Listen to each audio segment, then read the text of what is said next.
Okay, got it. Okay, so this presentation, dealing, mechanisms to deal with change, is something that's going to be broken down into pieces. There's a couple of spots in here where there's a couple of videos. There's a couple of spots where there's some questionnaires. So if you have a piece of paper by you, that would be helpful. Um, and more for you to reflect on, as well as being able to present a couple of, I think, useful tools that I'm going to present here. You can have access to them on internet, I'm sure of that, because that's where I got them. But you can see here what the topics are.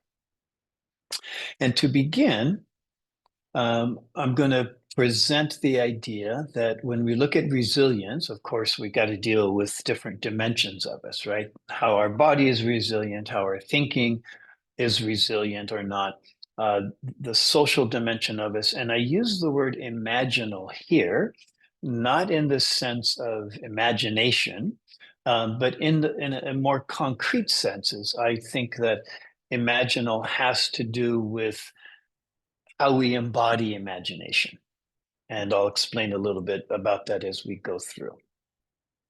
So to begin, let's take a moment and have you focus on your breath, because as you know, doing mindfulness practice and living is about breath. Mindfulness practice is about how to become more intentional and pay attention to the breath and other facets that present themselves. I will show this slide a couple of times through the presentation as a way of helping you draw your awareness back to your breath, and just to kind of sense within yourself how maybe some of the information that I'm presenting affects you in your breath. Because it's one of the facets for doing coaching and doing mindfulness is to be present, not so much gripped by what's going on in us, but to be present for the other person. And breath is one way that allows us to do that as well. So if you have a piece of paper, pencil, whatever it is you have, um, I'm going to give you just a couple of minutes for you to answer these questions for yourself, because it's about how we're open for change, and that's an important element of resilience. So I'm going to set my timer for 2 minutes, and then after 2 minutes, I'll start talking again. And if you have any questions, by all means, you can reach out and ask.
Sorry about that. I hit the key.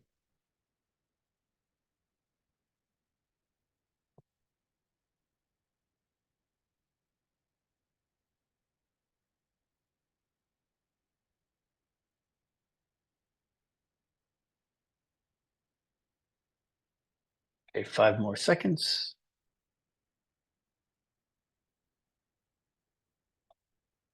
Okay.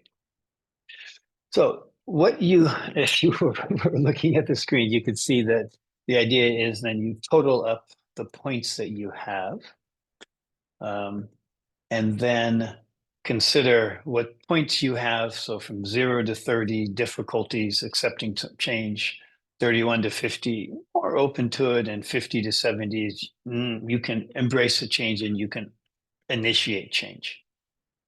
And I'm going to assume, and I do this because I know this is for coaching and coaches, and change is a part of the process that coaching is working to facilitate in whatever client you have. And what I have learned in my job as a psychotherapist and in my education as a psychotherapist is that by doing that, it ends up initiating change in yourself.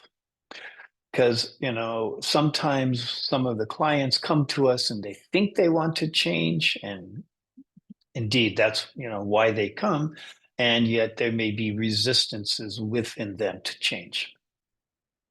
So part of the challenge when I look at mental health in a particular model is a dynamic between being too rigid or having too much chaos in life. Um, in the West, or yeah, in the European model and the United States model, which is then used in other parts of the world, there are two diagnostic manuals that are a-theoretic, which means that they're not based on any theory.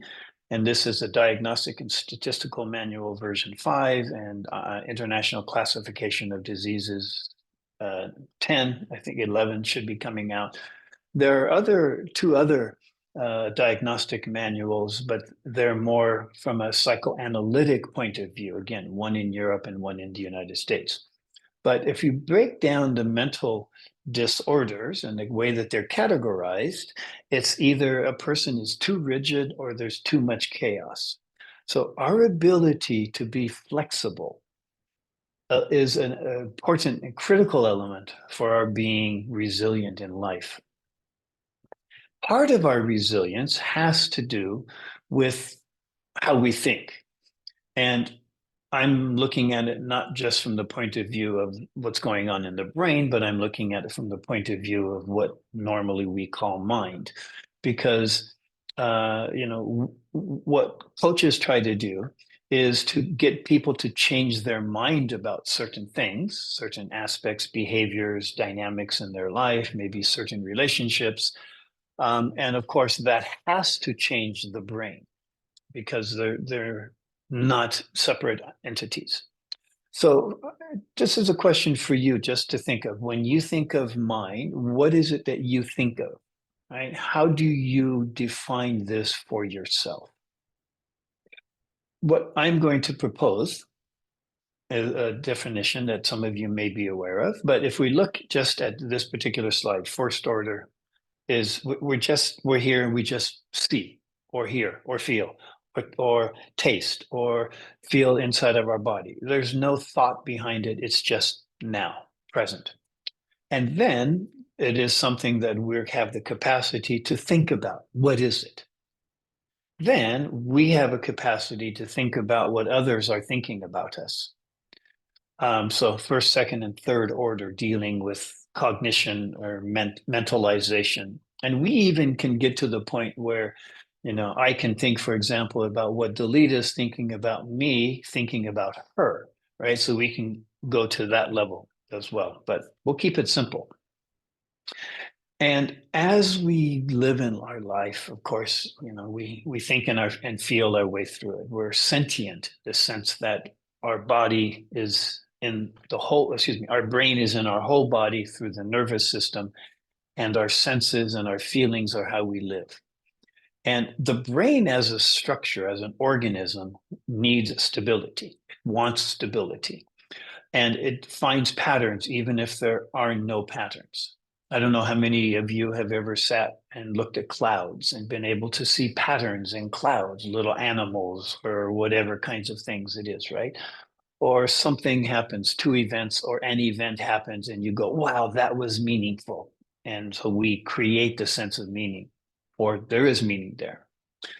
Well, our mind and our brain and our body, all of us is formed by the relationships that we have with other people, with ourselves, and even with things that we have. And a particular model here comes from Dan Siegel. He created the approach called interpersonal neurobiology. And what he defines the mind as, it's an emergent and embodied process that regulates the flow of information and energy. It's one of these aspects that, and seems like in human history, ever since we have recorded works, all the way back to Kongzi, Laozi, Zhuangzi in the East, or Buddhism or Hinduism in the Mideast or in Asia, and then Plato and Aristotle, Plotinus, and others in the West, they all use this concept of mind or Xin in Asia and China, but they never really defined what it was. And in much of philosophy and much of psychology, mind was assumed but never defined. And Siegel is the first one that I've ever found. And if any of you know something before him, please share it. But Dan Siegel is the one who got together in mid to late 1990s and worked with a group of 40 academics and came up with this definition of mind. So it's not particularly valid for any discipline. It's applicable to many, many disciplines that deal with people. And so what this mind is, and of course it's related to the brain, but a question is, in your view, is mind limited to the brain? And there's a lot of philosophical thought about this, and I'm going to keep it much more to counseling, coaching and psychology, much more embodied. Because there's a lot of debate about what mind is and how it relates to the brain, and how does an organism that looks like this, how does it give rise to the brain? Because it doesn't seem to be any necessary reason why it does, but it does.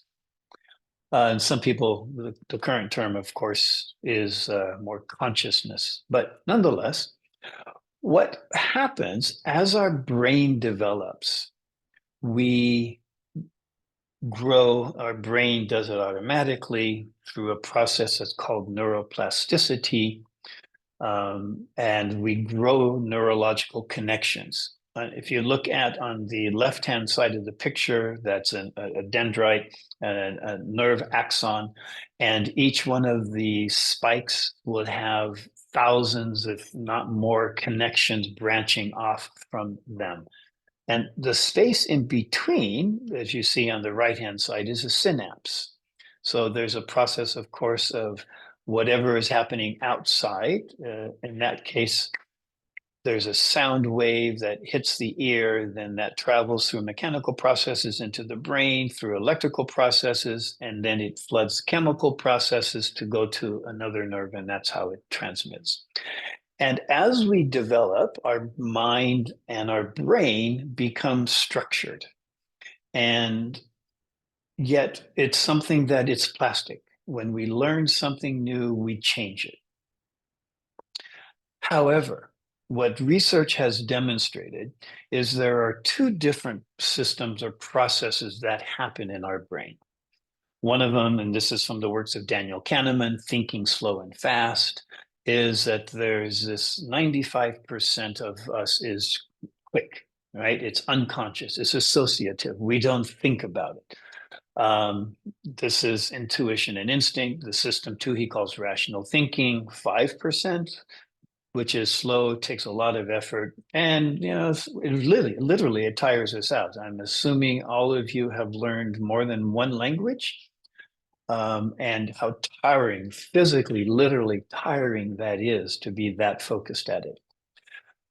Even if these numbers are not accurate, then we can get a sense of how much it happens so quickly for us, because the neurological firing, the mental patterns happen quicker than we can imagine. And there's scientific evidence behind this um, does with the spontaneous activities of the brain. So mindfulness is a process that allows us ideally to slow down this fast system one and to expand this system two, not so much just rational thinking, but much more awareness. And of course, coaching is a process of helping people to, again, change their relationship to this fast associative process. The fun, interesting, challenging thing is there's neuroscience that indicates that, we're kind of wired to resist change.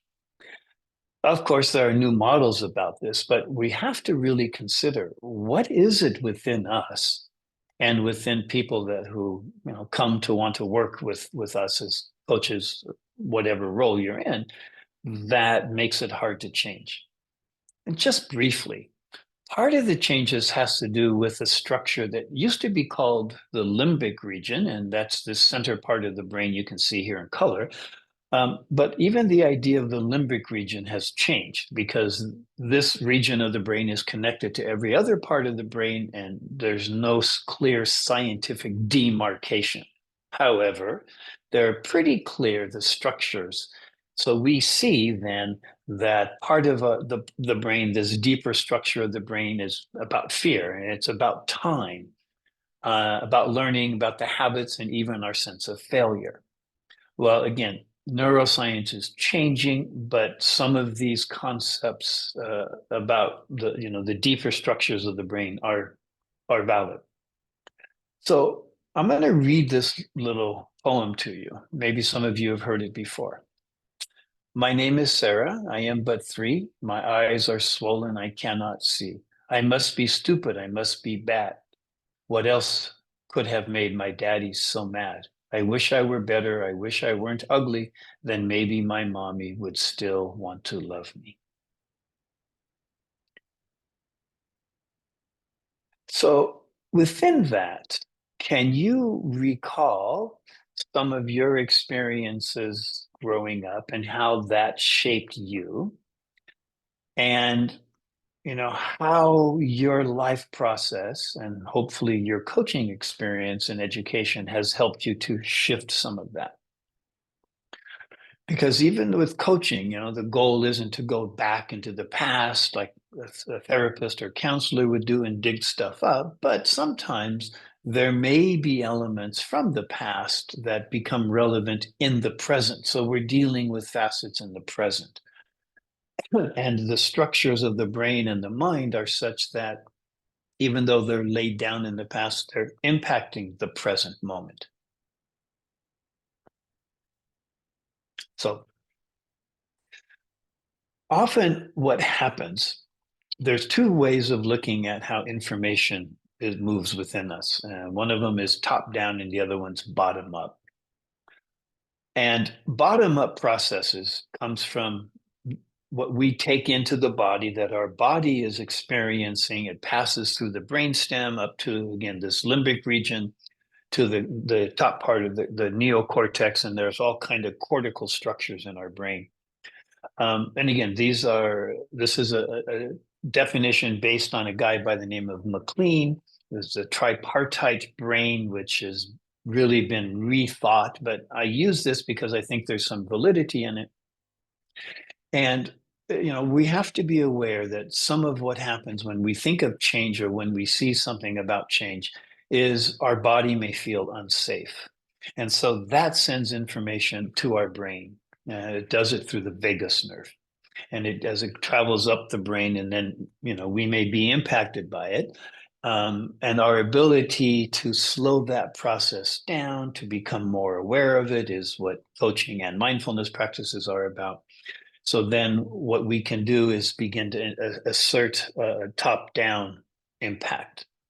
And so automatically, if you look at children, you look at animals, then there is this bottom-up type of reaction. We have it when we're angry, when we're fearful, when we're insecure, when we're anxious, all kinds of different situations and settings that happens. And our ability to learn how to be aware of that and then use the top-down processes to down-regulate it. That's one of the things that we can do. Viktor Frankl is attributed a particular comment, right? Between the stimulus and the response, there's a space or a gap. In that space is our power to choose our responses. And our response lies our growth and our freedom. So sometimes that space is minuscule. I mean, it's so tight, you can't even differentiate what it is. But ideally, what we can do is we can increase that gap, that space in between the stimulus and the response. And again, this is part of the dynamic of doing mindfulness and using mindfulness in coaching, because we can help ourselves and people we work with, you all work with, to be able to become aware of what the response is happening, to be able to distance from that. Well, when we look at change, change often evokes stress. And there are particular perspectives on stress, studies that have been done about stress enhancing performance or stress hurting performance. And the groups in which we're told stress enhances performance, they actually did better when they were under stress and in stressful settings because of their mental attitude to stress. If they were told and given information that stress hurts the performance, they did not respond as well in stressful situations because that's what they were thinking. That's how their mind was interpreting what was there. And so, our attitude towards stress, towards change is really important. So, as you can see here, the latest science reveals that stress can make you smarter, stronger, and more successful. It helps you to learn and grow, can even inspire courage and compassion. And Kelly McGonigal, I first ran across her work, I don't remember how many years ago, actually, but you can find out on YouTube. She has a TED Talk about stress. And she begins the TED Talk by apologizing because she began her talks on stress years before about saying how bad stress was. But when research came out that indicated it's not the stress that's bad, it's our attitude to stress that's bad, then she began changing. And that's when this TED Talk came out. So it's one of the things that I have used with a number of people that I have worked with to help them to recognize that, oh, if I change my mind about stress, it's going to change my body, how I react. It's going to take time, but sometimes it's quite quickly. Now, we all have expectations and we all have particular mindset about how things are. And these expectations, many of them unconscious, it shapes our experience. And I'm assuming some of you have heard of the placebo effect. It's a very standard process that's used in medical science, particularly with medication. It's been studied widely. BBC had a few years ago did a really wonderful work about placebo effect. Historically, doctors would say, it's just a placebo effect. It's only in their mind. A couple of years ago, from what I'm aware of, maybe longer, doctors said, it's the placebo effect, so let's use it. Even to the point where it becomes so studied that it's an unquestioned fact of contemporary views of science. Even if you look at product labeling, what happens to just having a label on a particular product about wine or milkshake. And I'll show you a little video in a minute because it was one that was done that's really very cool, very insightful, very powerful.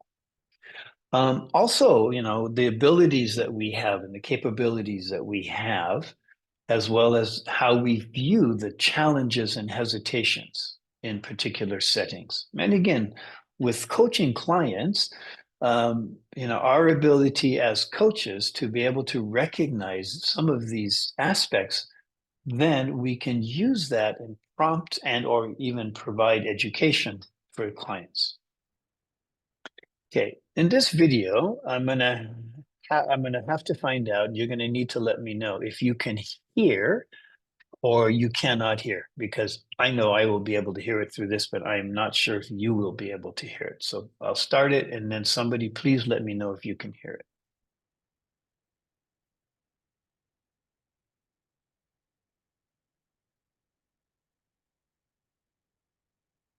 Okay, can you hear it? Somebody let me know, please. No, we can't. We can't Okay. hear. I think you need to change the audio setting into original sound for musicians. Okay, so change the audio setting in my setting on my computer. Yes, so if you go on the microphone and click the arrow. On the microphone. Yeah, and click the arrow beside your microphone on Zoom. Okay, uh-huh. And then you will see audio settings at the very bottom of the menu. Okay. And then there will be a pop-up settings for audio. You can click at the right side. There are 4 options at the very bottom: Zoom background noise removal, personalized audio, isolation, or original sound for musicians. And I think you will need to click Original sound for musicians. Okay, let me know if that does it. Okay. Did you hear that? It's not going the video yet. Okay. Okay, so let me then, how to close out of this.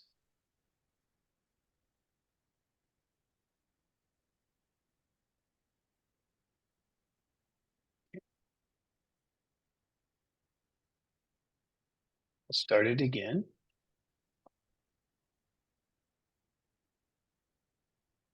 No, we can't hear. Still can't hear it, huh? Yeah, yeah. Ah, I think it's when you share your screen, you have a choice, uh-huh. an option so you can stop sharing and share again, and then they will give you an option to also share the audio. So I stop sharing and then share again, huh? Yeah, yeah. Okay. Then, okay, who can share? There should be an option to click share the audio as well. I don't. That's just advanced sharing. It doesn't give me, okay, there we go. Share sound. Yes.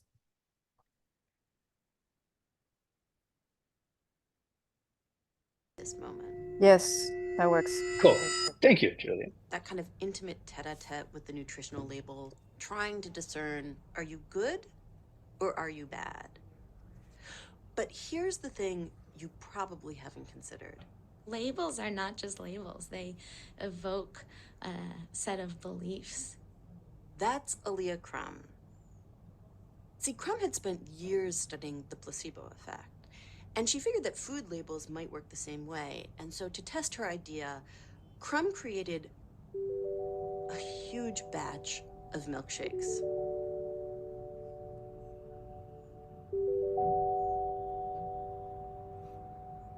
And then labeled it in 2 very different ways. Then, as people drank the milkshakes, she had nurses monitor their levels of this hormone called ghrelin. People in the medical field call it the hunger hormone. Basically, when you have not eaten anything, ghrelin levels in the stomach rise, which signals to the brain that it is time now to seek out food.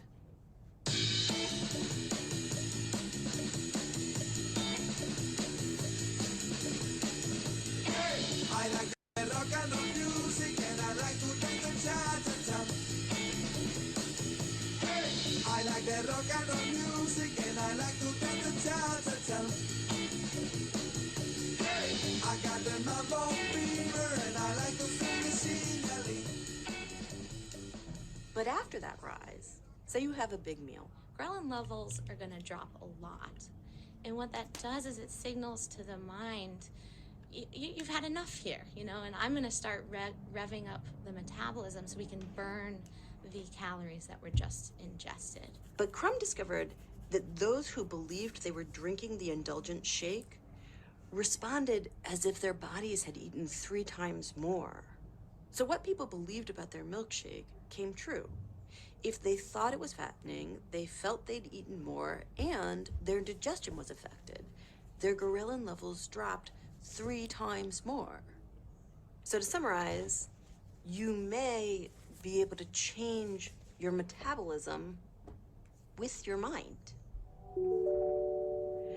So in theory, if you want to lose weight, you could try eating healthy food with an indulgent mindset. You'd feel fuller and your metabolism would increase. And if diet products actually wanted to help you lose weight, they'd advertise as fattening, not fat-free. We have this very simple metabolic science, calories in, calories out. And I think that we haven't given enough credit to the role of our beliefs in determining our physiology, our reality.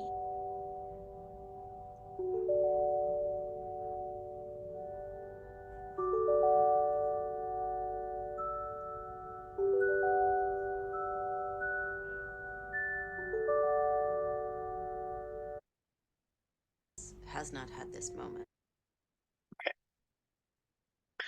So one of the things that I hope you can see from this is the power of our mind, the power of our beliefs.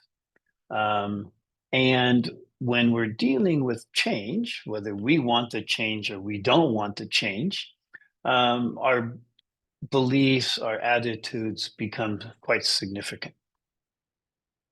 So by looking at what's happening in our mind and a little bit about the brain and the intentionality of us, now we're going to switch into, well, okay, knowing that or kind of getting an idea of that, how does that impact us when we think of change, right? And of course, we know there are a couple kinds of change. I know that some of us who used to live in China, I know Julia and myself, Delita, I don't know if Viorica, are you still in China? Not anymore. Okay. And so when we moved out, we had to deal with change of moving out of China for whatever reason and moving then to the new location and adapting to that. And so our ability to say, okay, well, I did this intentionally for whatever reason, right? Our ability is then it's like, okay, to consider, how do you respond to change? Do you embrace it? Are there some kinds of change you find easier than others? Are there some kinds of change you wish you could embrace, but you find difficult to embrace? But if we intentionally set out to change, then there's a particular cycle that's been discovered or created. And the first part of it is okay, baseline.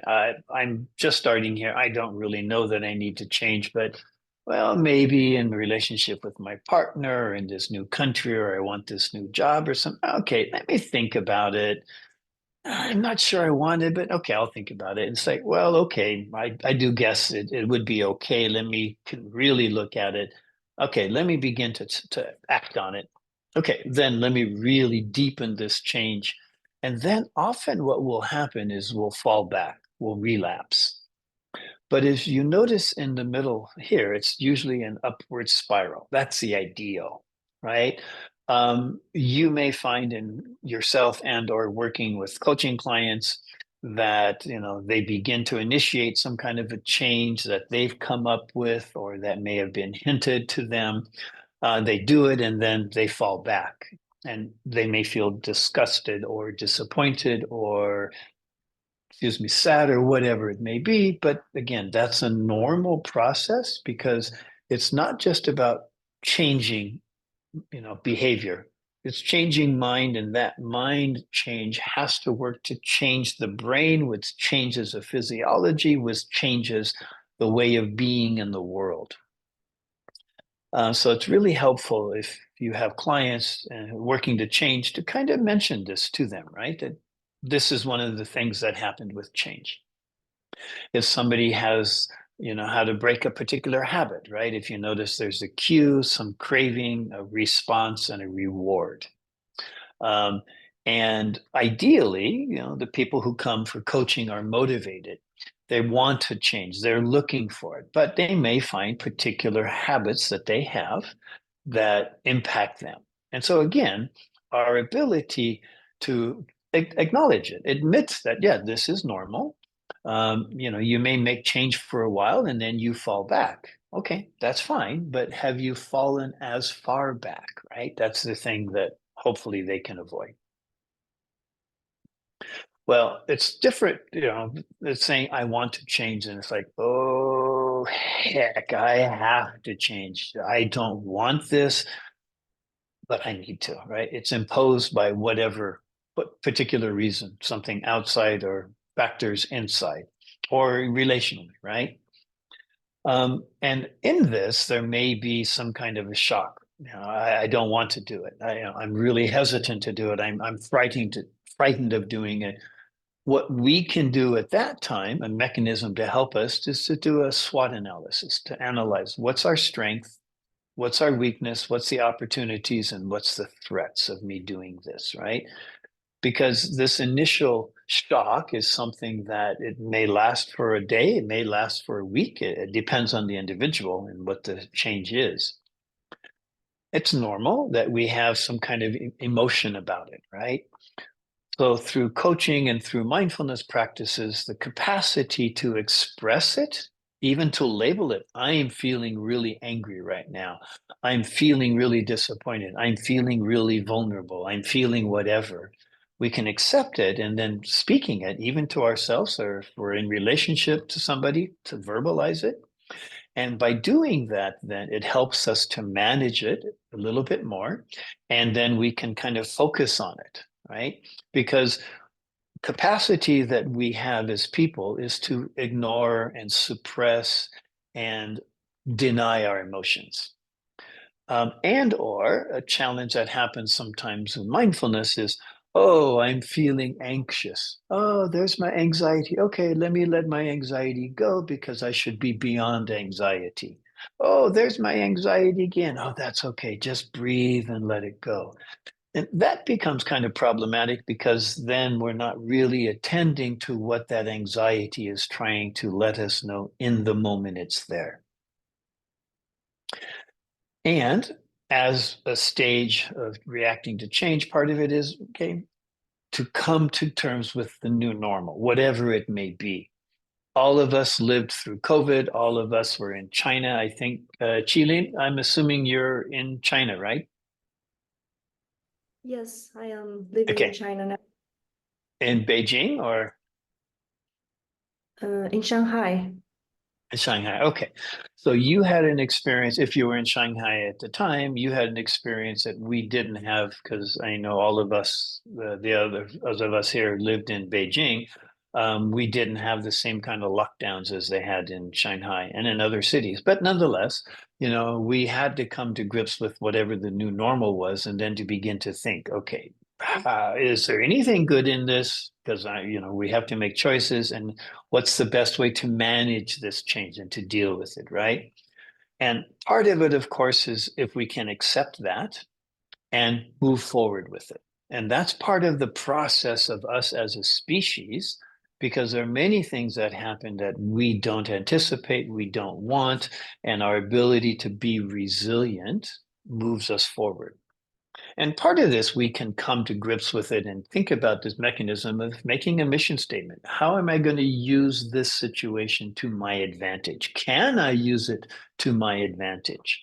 And it may not be necessarily my advantage. It may be, is there a way that this situation can help other people as well, depending upon what the situation is? Of course, most of the stress, even good stress, eustress, exciting stress, stress of going somewhere, going back home, going on a holiday, the body responds similarly, but we don't consider it stress, we consider it excitement. Neurophysiologically, it's the same thing. It's just our interpretation of that. But when we deal with the stress, it's like, okay, is this helping me to excel at something? And this goes back to the idea from Kelly McGonigal about stress and making stress your friend, because if we're able to say, I'm feeling this stress, but oh, cool, I'm getting this extra energy so I can do better, I can excel.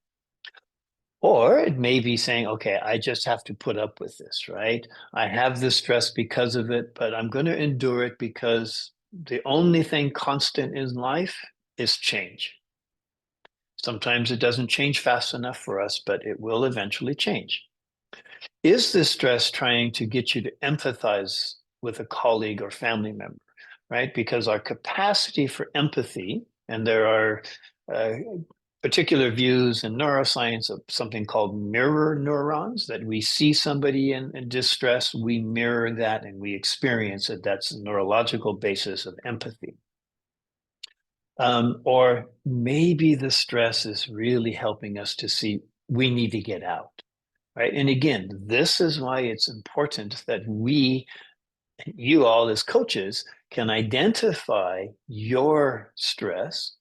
You can identify what, the level of it, where it's coming from, what the emotion about it is.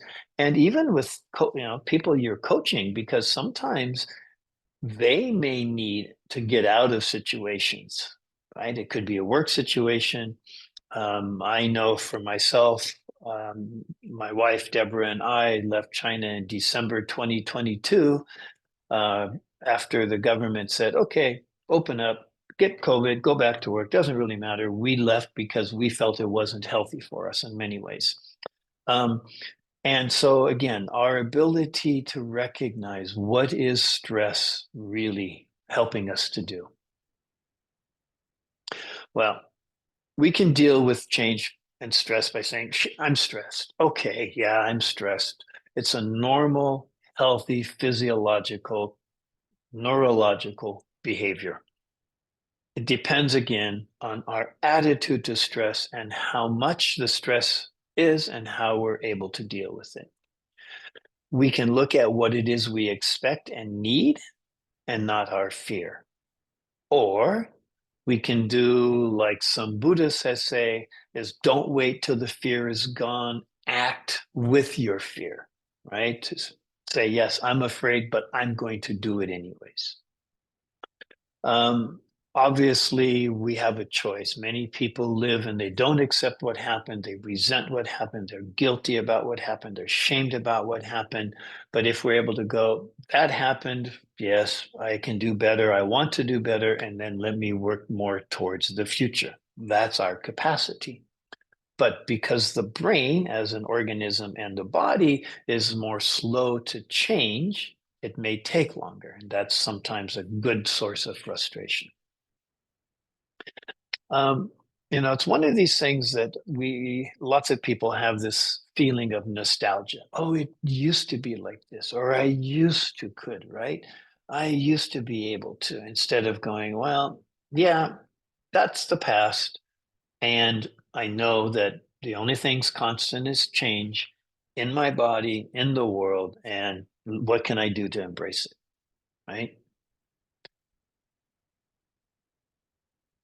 So if you focus again on your breathing, and when you work with your clients, if I don't know how you work with them, if you help them to focus on their breathing, if that becomes a component of your work, or you pay attention to their breathing, because working with the client, asking them a particular question, if you notice their breath, it's a good communication, right? I've worked with clients more psychotherapeutically than in coaching, but I've asked clients a question and they stop breathing. And immediately I'm aware that there's something going on internally. And what I've done to some of them, I say, please go over to this other chair and then tell me what just happened. So it gives them a distance and allows them to reflect on the change in their breath. So by you doing this and becoming aware of your breath, then it's something to use to facilitate the clients and their aspect of change. Okay. If we're able to assess and help the clients assess what type of control do they have, I'll go through this quickly and then I'll expand on it. How are they taking care of themselves? What is their thinking patterns? And how present are they, right? And are you? And what are your priorities? Sometimes what happens is we prioritize behaviors over relationships, meaning I expect my partner to be clean and orderly and punctual and have this much time for me and this amount of connection for me. And I get frustrated that they're not. But then by me focusing on those things, I may lose or strain the relationship itself, right? So what's more important, the behavior or the relationship? And a model that I use, I know a few of you have seen it. It's one that comes from positive and transcultural psychotherapy. It's a balance, right? And it's one that is really useful for coaching. It's something that we are able to utilize quite quickly. It's something I've used in my life for years when I first learned this modality, and I'm going to apply it to change here, right? What are the aspects if I'm going to implement change physically? What do I need to change, right? Am I eating good? Am I sleeping well? Am I, drinking, smoking? What kinds of things am I doing to my body? How do I feel about my body? How do I feel in my body? So if we're looking to help coach somebody about physical change management, then we can say, okay, we can break it down and say, how are you implementing the change? Well, what do we need to change for our achievement? Maybe it's at work, maybe it's our thinking, because those are processes of achieving some kind of activity. What can we do if we can to influence change at work, if we have the capacity? And what can I do to change my thinking patterns? And I'll provide some tools that you can look at and maybe you know about.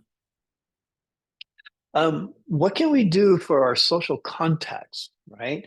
Maybe I'm spending too much time with people and not enough alone time, so I don't have the time to do what I need to do. Or maybe I'm spending too much time alone and just way too comfortable being by myself. And so I want to implement social change, right? And we can do that by scheduling, just by thinking through it. Also, and this is in the imaginal realm, it's when we're thinking of the future, it's like, okay, what do I want? And as an example, often people will look in the future and they may have these fantasies about what they want, but no real clear intention of following it through. Or they have an idea, but they never really embody it. They don't act it out. And my thought, imaginal thinking for the future means I can imagine what I want to be a week, 2 weeks, 5 weeks, a month, 2 months, 5 months, a year from now. And I begin to imagine what am I doing at that point of my life? How am I acting? How am I thinking? How am I behaving? How am I interacting? And by doing that, just imagining that, I'm not imagining fearful scenarios of what's going to go wrong or what may happen. I'm imagining what I do want. And there's neuroscience behind it. And when the Beijing held the 2008 Olympics, they had a couple of really cool videos about this, that by imagining those things, literally it begins to change the brain because the brain is only in the moment. Our imagination about the future and creating those imaginal processes helps us because it changes what's going on in the brain, and then we can begin to more act towards that. That's where it becomes really helpful and significant to think about. Well, level of control. I don't know how many of you have heard of this idea of locus of control. There's two types, internal and external, and it's because of me or because of outside situations. It's also one that this slide doesn't have. It's about general or global. I failed this test because I am stupid. I failed this task because I'm not good at this, right? I. And I failed this test because I didn't study. So one is global, the other is specific, more specific. Second one, I failed this test because teachers don't like me, or this teacher doesn't like me. Again, general or specific. I failed at doing this because, well, I mean, I made plans and then COVID happened and I couldn't do it. So it's not just because of me. So our ability to balance how much control we have, and this has been really significant in studies, because people who feel that they don't have any control, any feeling of influence or impact, they have less hope, and hope is an important feature.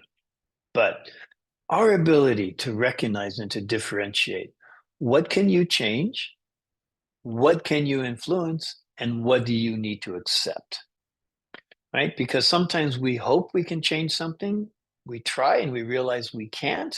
So then we may need to exit the situation. Maybe we need to endure it, going back to one of the earlier slides, or maybe we just need to say, okay, I can't change it. I can't influence it. I'm just going to accept it or I'll exit. As well, from cognitive behavior therapy, we can understand something about and change our thought patterns. So, of course, we've got emotions. There are negative automatic thoughts. I'll show you the list. You can download it. I'm not going to go into too much detail about it because these are resources you can get. And then there's a form, a dysfunctional thought form also that you can get. I've used this myself years ago when I was learning this process. It's something that I work with clients because sometimes the negative thoughts in the moment prohibit or inhibit change. So this is a particular model. You can see where it's from. I mean, you can search online, CBT, model of emotion. You'll find different ones. It's our ability to say, okay, in this situation, this is what I was thinking, this is what I was feeling, and this is how I was behaving.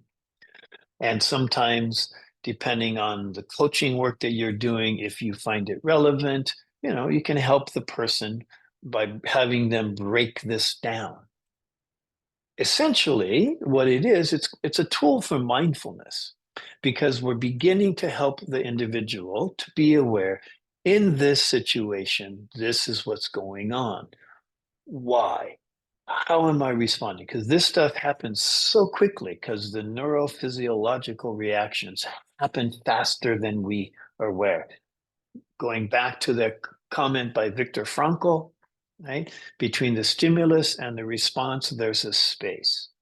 The opportunity we have is to increase that space, so that way we can be in a situation and have really different thoughts, feelings, and behaviors.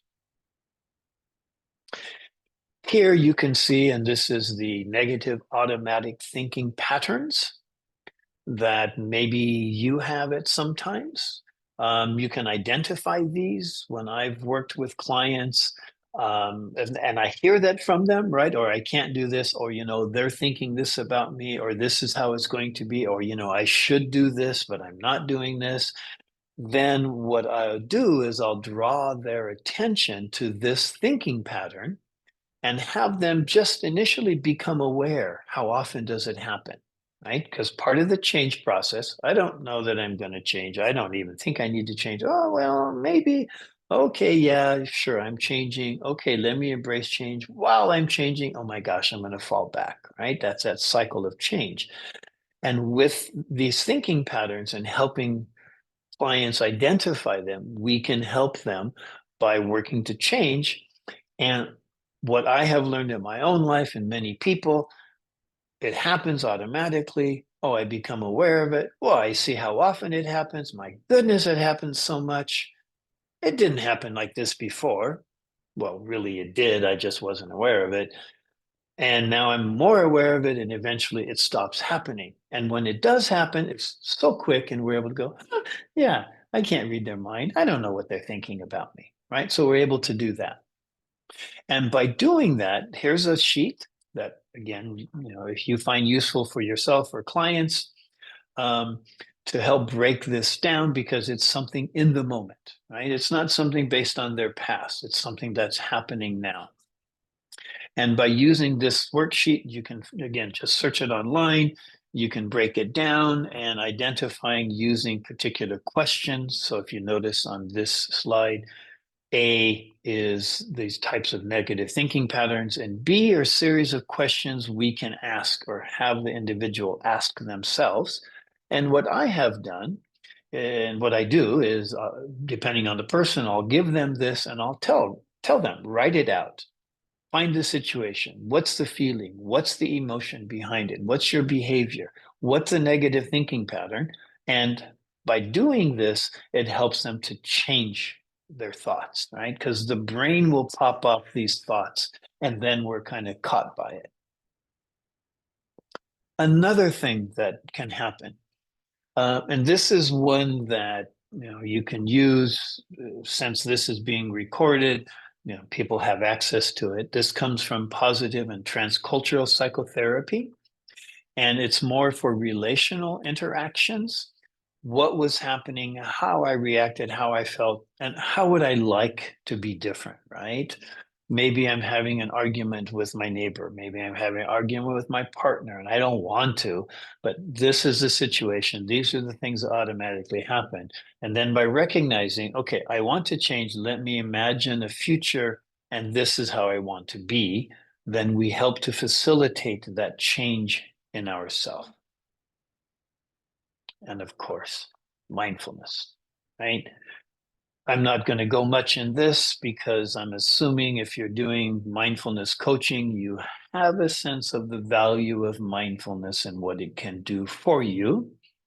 And there's a lot of scientific studies that demonstrate what mindfulness can do.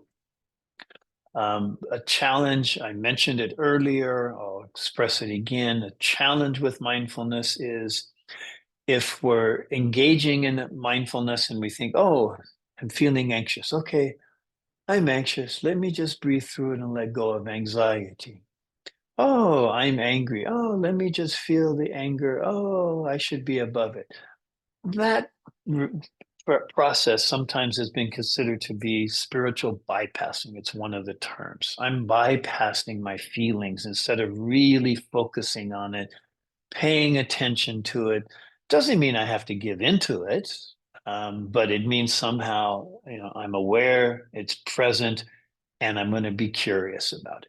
Because I've known people who have spent years in meditation, noticed the anxiety, but never acted on what was causing the anxiety because they felt they should be above it.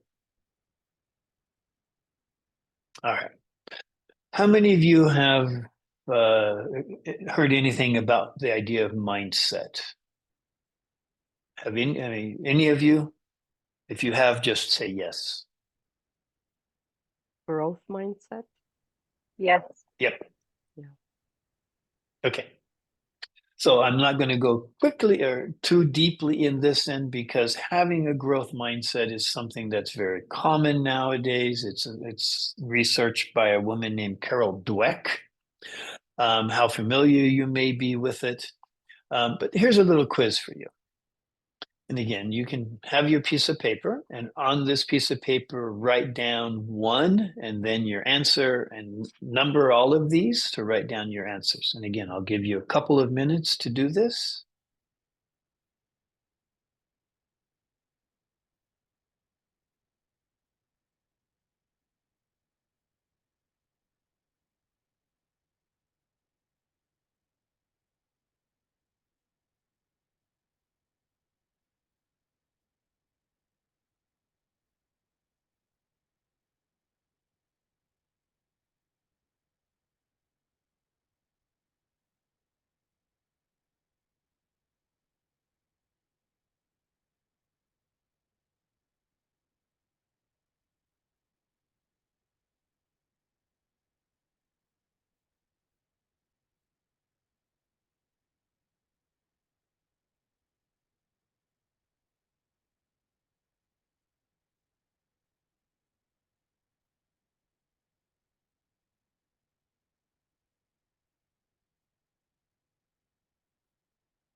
Okay, another 30 seconds. I'm going to flip the slide. If you need more time after I say, please just let me know.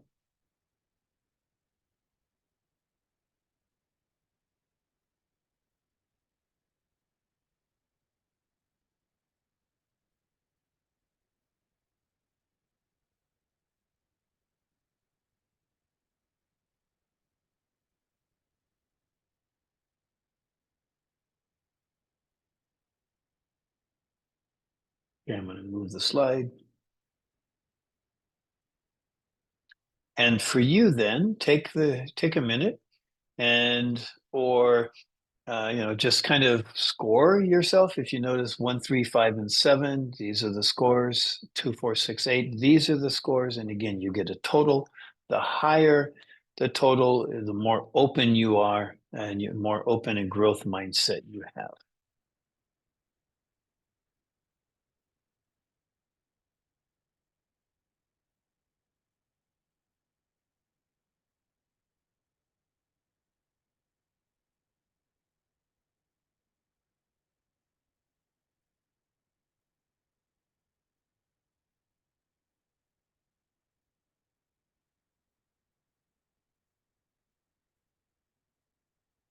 And I'm going to assume that as coaches, as mindfulness coaches, coaching using mindfulness, that you have a growth mindset. And yet, there may be particular areas in life that you just don't want to grow, or you feel like it's more challenging to grow. Um, and kind of, I think that's okay, right? Because our ability to go, yeah, I could grow in this area, but you know what? I don't really want to. I'm okay with not. So I'm mindful of it. I'm not denying it, but I'm making a conscious choice, right? Depending on what the situation is. So Mindset we can cultivate. I'm going to just bypass this one. Because this is just a video from YouTube about growth mindset, and you can find it, I'm sure. So at this point, again, what is it that we can do? Think about change physically, right? Depending upon the nature of us, what's happening, the nature of the client, right? So you can think about your resilience, right? Are you as resilient as you would like to be? Are you as present as you would like to be, especially if you're doing coaching? And if not, okay, what's happening physically for me, right? Did I not eat well? Am I eating too much? Am I not sleeping well, right? Am I, whatever it may be about the body. And then what is it that's happening at my work environment, right? Maybe too much work, maybe too stressed at work, maybe relationships at work, or maybe I've got these thinking patterns that I can really need to change. Maybe there's certain things I can change with my social relationships, right? I think it's one of these real interesting realities that as technology has become more and more pervasive, social interactions has become, I think, less and less. And post-pandemic, and policies and such, people have had, become different in their social contexts, right? So our ability to recognize that and maybe just to change, and then also to really begin to think about what is it for future. So in this, I hope you've been able to get something out of it, recognizing, okay, about resilience, our expectations, how to deal with change psychologically, whether it's intentional or forced on us. Some of the techniques of change management with mindset, with being able to use this balance model, with becoming aware of negative thinking patterns, worksheets to be able to use it, situation sheets to be able to help us, and then also for us to begin to feel like, yeah, I can do this, right? I can make this change. And of course, it's important for us to learn how to be patient with ourselves, right? Because if we're not patient with ourselves, it's easy sometimes to talk to other people about it, but remember, as you're talking, you're listening to yourself. So hopefully you'll be able to do that. That's all I have at this point. And I'm going to thank you and then open it up for any questions that you may have. So I'm going to stop sharing my screen and then we'll open it up for questions.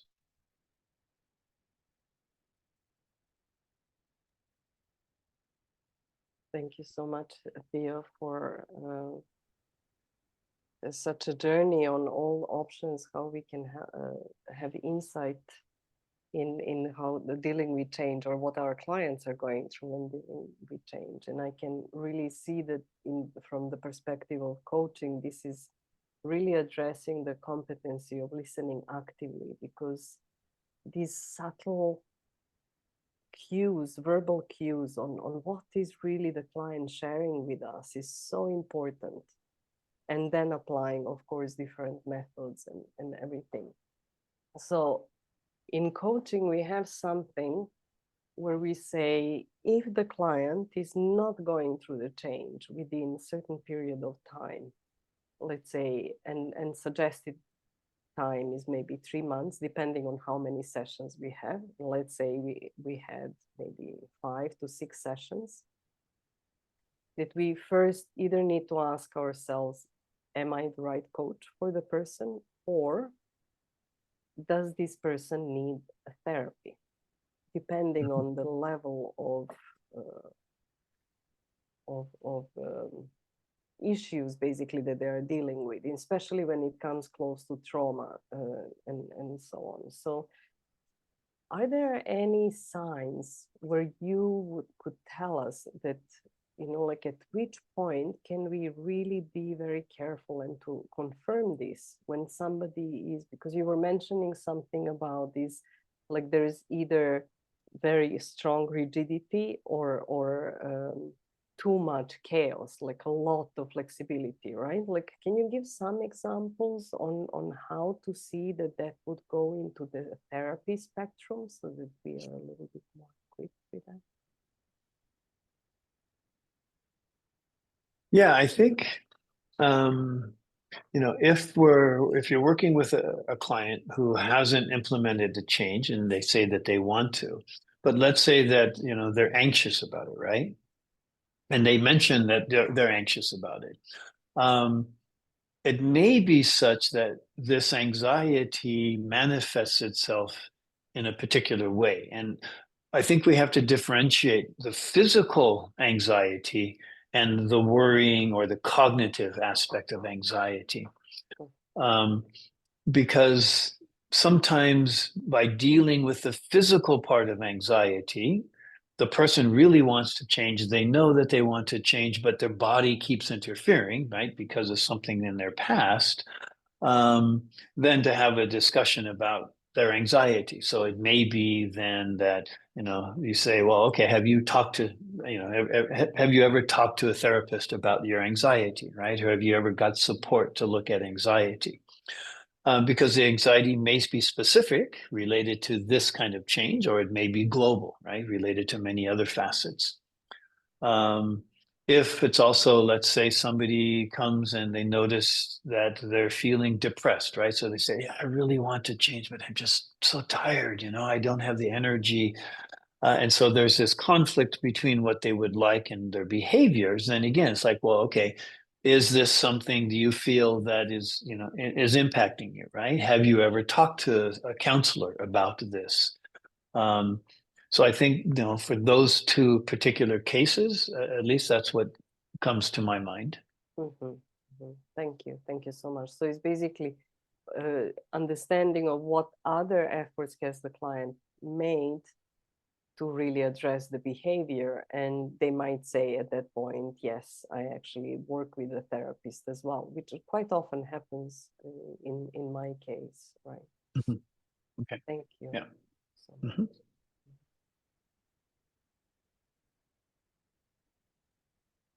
Any other questions? Yeah, Dr. Theo, I would like to ask a question.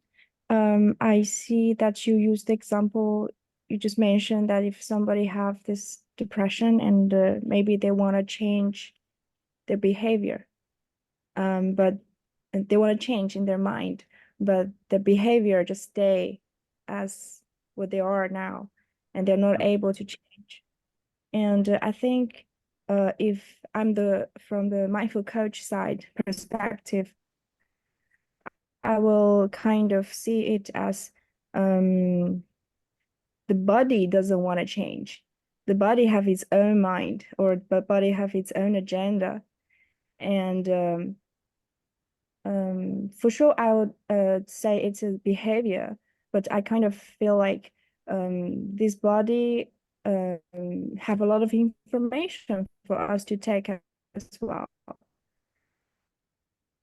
So how do you kind of logic language, because you told in the beginning what is mind, you actually have this category of like the limbic, the neocronet, more like psychological way to define Neocortex, this. How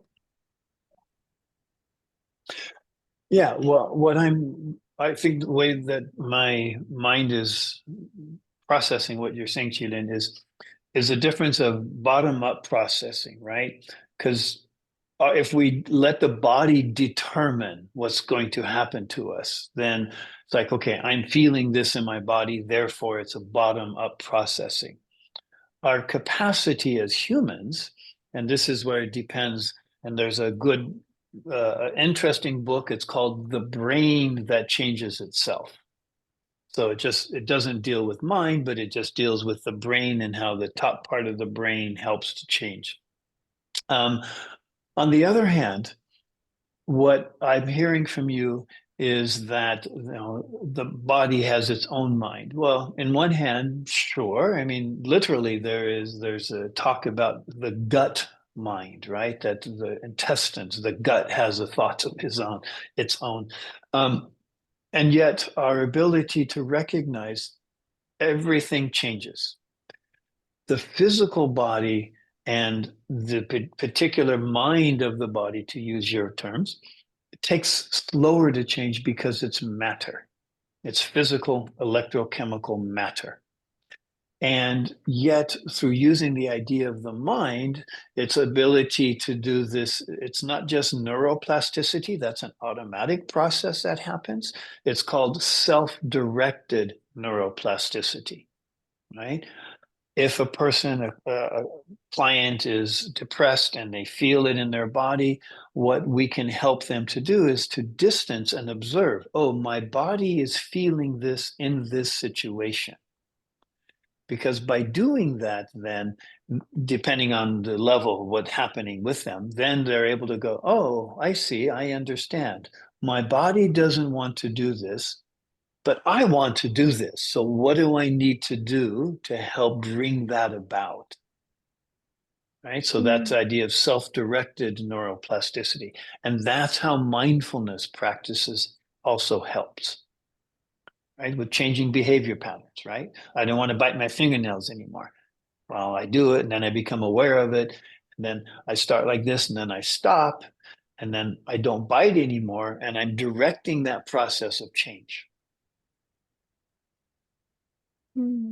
Yeah, thank you. I think I understand this process as, like you said, the body is something that is not in our control, is not in the mind's control, that if we want to process some change, it doesn't just happen like that.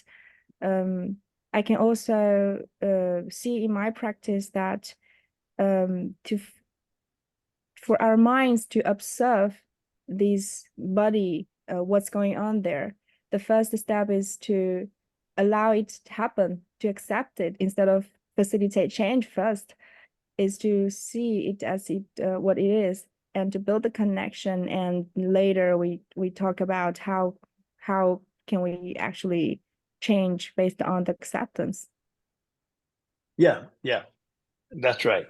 And when I work with the clients, not in coaching situations, although I would similarly in coaching situations, I'd share this with them just because I think it's insightful.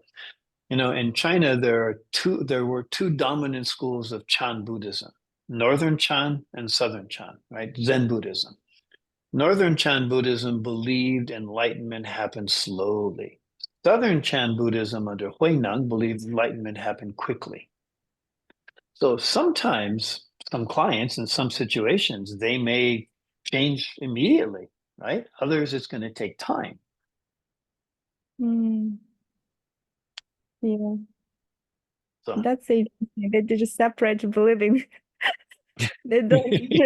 This one to change slowly. This one change quickly. They just believe people change differently. that's right. And for our ability to keep that space open for them, right? Mm, Because I don't know. I mean, it's a pretty fascinating world. right. Yeah. Yeah, I think I got my answer. Thank you so much. It's very insightful. You're welcome. Sure. Another minute for me, and then I do need to go. Yeah. Well, I think within this minute, is there a question? Julia, do you have a question? I have a question. It's perhaps more related to mental health than change, and in particular with youth. I just read an article published in the New York Times saying that there was some research showing that mental health prevention programs and mindfulness programs in schools are not helping our youth with mental health. At times, it's even oh, actually, you sent us a similar article, Theo. There was a new one published just recently. Okay. And so, and the reasoning behind that is that in a way, by having young people focusing on those topics, on their emotion, they start to self-diagnose, and Yeah, then yeah, that yeah, yeah. amplifies and that becomes a self-fulfilling prophecy. So I just would Mhm. love to hear your thoughts on that. Yeah, I think I remember that one too, because it's like, no, we're getting kids to focus too much on mental health, therefore they're too much aware of it, right? Mhm. Yeah. Yeah, and I do think because it's May 6th, I'm looking at my New York Times app here. Are we talking too much about mental health, right? Yes. Yeah. Yeah, and it's interesting. I do think that there may be some validity to that. And it's always my brain said, well, nothing is always, but it's this matter of this pendulum, right? First, we never talk about it, and now we're always going to talk about it until it comes to a point that we'll talk about it when it's important, but not always focus on it. Um, and I think, because of post-pandemic stuff, right? The incidence and the increases of mental health disorders and all kinds for teens and social media problems, right? Has created this type of a focus. And I always hesitate, again, not always, but I hesitate to put out this thing that, it is bad. Well, there may be cases and there may be people's, but it is a generational thing. I've worked with a number of youth, and it's like, give me a label, tell me what it is I have, right? Because then I feel better, and then I can share with my friends. Oh, and then I can use it as an excuse. So, yeah, I think that pendulum has kind of swung a little bit too far. But for you in the school, is that something that mindfulness that you focus on, or is it different aspects of it? I'm not sure I understand your question. Sorry. Well, you're doing mindfulness practices in school, right? Mhm. Do you focus on mental health issues with it and disorders, or do you focus No, on different aspects of it? right. I don't. I mean, we talk about well-being, so I think there's also a difference in the way that, talking about mental health versus Mhm. well-being. And then it's Yeah. really more counselors who address those topics. So no, I don't address mental health issues. But yeah, just I'm aware in general because I'm in charge of developing the mindfulness program. So